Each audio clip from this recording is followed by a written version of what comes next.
Espiritu'y magtuturo ng aral at pagkukuro ni Jesus na ating guro. Hallelujah.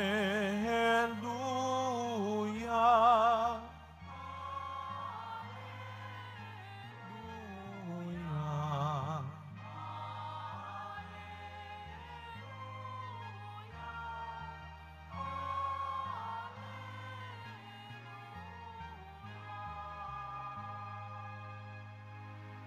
Sumainyo ang Panginoon. Sumaiyo rin. Ang mabuting balita ng Panginoon ayon kay San Juan. Papuri sa iyo, Panginoon. Nang muling napakita si Jesus sa mga alagad niya at nang makakain sila, tinanong ni Jesus si Simon Pedro, "Simon, anak ni Juan, iniibig mo ba ako ng higit kaysa mga ito?" "Opo, Panginoon, nalalaman ninyong iniibig ko kayo," tugon niya. Sinabi sa kanya ni Jesus, "Pakanin mo ang aking mga batang tupa." Muli siyang tinanong ni Jesus, "Simon, anak ni Juan, iniibig mo ba ako?" Sumagot si Pedro, "Opo, Panginoon, nalalaman ninyong iniibig ko kayo." Ani Jesus, "Pangalagaan mo ang aking mga tupa." Pangatlong ulit na tinanong siya ni Jesus, "Simon, anak ni Juan, iniibig mo ba ako?" Nalungkot si Pedro, sapagkat makaikatlo siyang tinanong, "Iniibig mo ba ako?" At sumagot siya, "Panginoon, nalalaman po ninyo ang lahat ng bagay. Nalalaman ninyong iniibig ko kayo." Sinabi sa kanya ni Jesus, "Pakanin mo ang aking mga tupa." Tandaan mo, nung kabataan mo pa, ikaw ang nagbibihis sa iyong sarili at lumalakad ka kung saan mo ibig. Ngunit, pagtanda mo, iuunat mo ang iyong mga kamay at iba ang magbibihis sa iyo at dadalhin ka kung saan hindi mo ibig. Sinabi niya ito upang ipaalala kung paano mamamatay si Pedro at sa gayoy mapararangalan niya ang Diyos. Pagkatapos, sinabi sa kanya ni Jesus, "Sumunod ka sa akin." Mga kapatid, ang mabuting balita ng Panginoon. Pinupuri ka namin, Panginoong Heso Kristo. Magsiupo ang lahat. Good afternoon po sa inyong lahat. Batiin ho natin ang mga katabi natin, good afternoon. At mga kapatid, ngayong Biyernes, sama-sama, sabay-sabay muli natin bigyan ng parangal at papuri ang ating mahal na pong Jesus Nazareno, isang mas mainit at malakas na palakpak para sa Kanya. Na? Tayo po ay nasa huling linggo na, hindi ng buwan, huling linggo na po sa panahon ng Pasko, ng muling pagkabuhay o ng Easter. At noong pong last Sunday, nitong nagdaang linggo, ipinagdiwang ho natin at inalala natin ang wakas na sinasabi ni Kristo sa kanyang mga alagad. Sabi niya paulit-ulit, "Kaunting panahon nyo na lamang ako makakasama at ako'y babalik na sa aking Ama." Nangyari na yan nung linggo. Ascension, ang pag-akyat ng Panginoon sa langit. Kaya nga pinapaalala ko doon sa mga kabataan, doon sa mga bata sa aming parokya, sa Assumption, sa Malate. Araw-araw meron din kaming Flores de Mayo at gabi-gabi pinapaalala ko sa kanila yon. Ilang araw kong pinaalala sa kanila na yung mga sinasabi ng mga matatanda, di ba yung mga bili ng matatanda, pag nagagalit na sila sa mga bata, lalo na kapag makulit na, anong sinasabi ng magulang? "Ewan ko sa inyo, matanda na ako, malapit na ako." Alam nyo, hindi sila nagbibiro. Totoo yun. Hindi biro yun. Minsan pinagtatawanan natin sila, minsan madrama lang sila, pero totoo yun.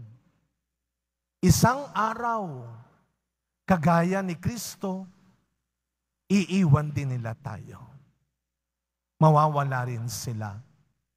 Kaya nga nung linggo, pinaalala rin natin, pahalagahan natin yung mga kasama pa natin, lalo na ang mga nanay natin. Belated Happy Mother's Day sa inyo. Palakpakan nga ho natin ang mga nanay natin. Belated Happy Mother's Day. Parang ngayon, parang hindi nyo na masyado feel. Parang yung nakita ko sa social media. 2 litrato. Mother's Day, Ordinary Day. Mother's Day, groovy. Nasa palibot ng nanay, yung mga anak at apo, nagpapapicture, naka-smile. Mother's Day. Pero everyday, si nanay, selfie lang. Sana kahit hindi Mother's Day, naaalala rin natin sila.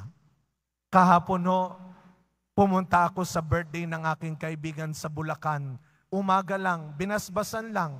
Pero bago kami magbasbas at mag-almusal, bumulong yung kaibigan ko, sabi niya, may hinihirit si nanay, kumpisal daw.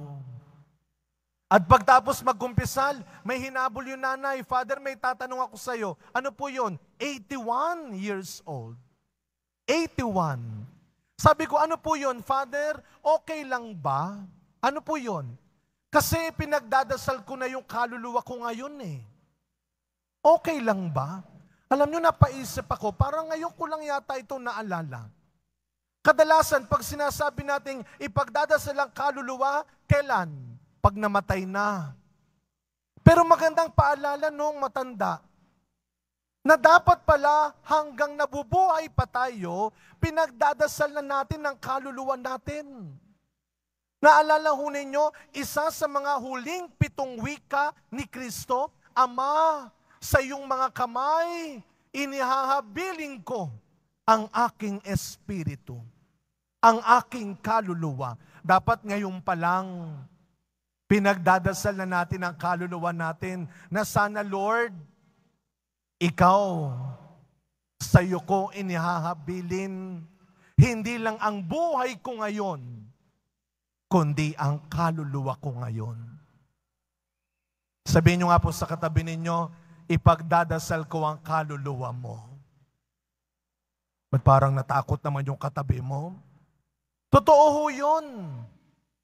Huwag natin kalilimutan na isang araw, yung katawan na iniingat-ingatan mo, pinagkakagastusan mo ng pampaputi at pampaseksi, yung katawan mo na mahalaga naman talaga. Isang araw, 2 lang ang pwede nilang gawin dyan. Ibaon sa lupa o sunugin. Paano kaluluwa mo? Iningatan mo ba? Paano yung maiiwang kaluluwa mo? Papayapa kaya? Maliligtas kaya? Ang inatupag mo lang, yang katawan mo. Kaya nga mga kapatid, napakahalaga ng dasal ni Kristo. Sa ating ebanghelyo ngayon, nagpapatuloy ang panalangin ni Kristo o ang paalala ni Kristo. Ipinagdasal niya ang kanyang mga alagad.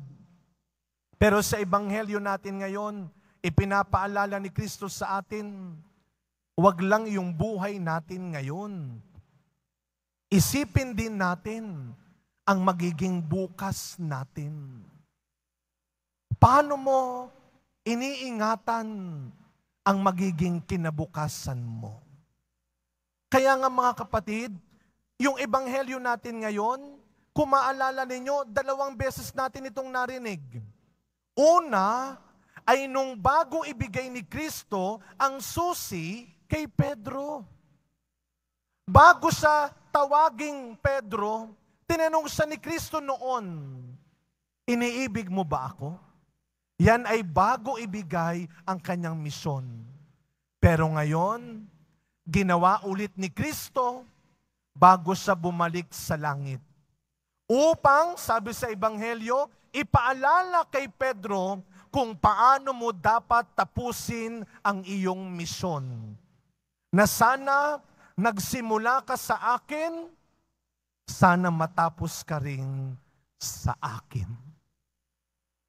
Kaya nga mga kapatid, hindi mo lang dapat iasa sa talino mo, sa pera mo ngayon, sa posisyon mo ngayon. Hindi mo lang dapat iasa sa kung anong meron at sino ka ngayon ang buhay mo.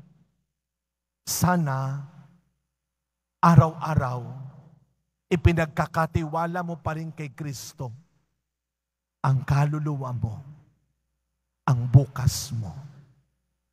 Kaya nga, mahalagang ipinagdadasal natin, hindi lang na magkaroon tayo ng maginhawang buhay ngayon.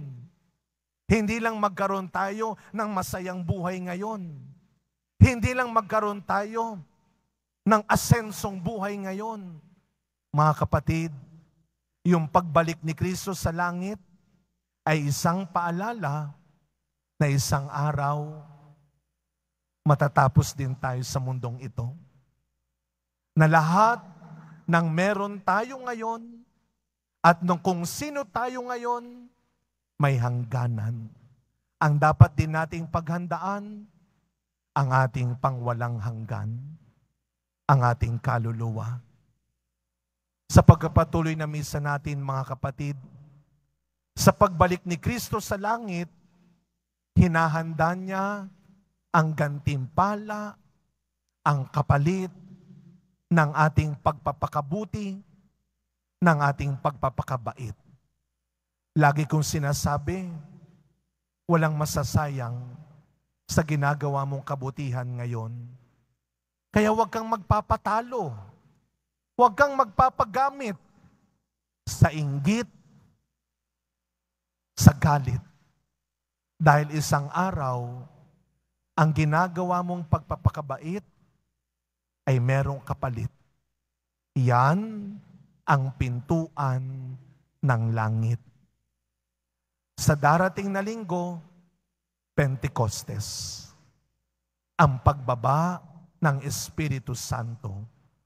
Sa pagdating ng Espiritu Santo, piliin, gawin mo pa rin, kahit mahirap, kahit minsan masakit, kung ano ang totoo, kung ano ang mabuti, kung ano ang tama. Para pag natapos na rin ang kwento ng buhay mo, hanggang dulo, naglilingkod at lingkod ka pa rin ng Poong Jesus Nazareno. Amen.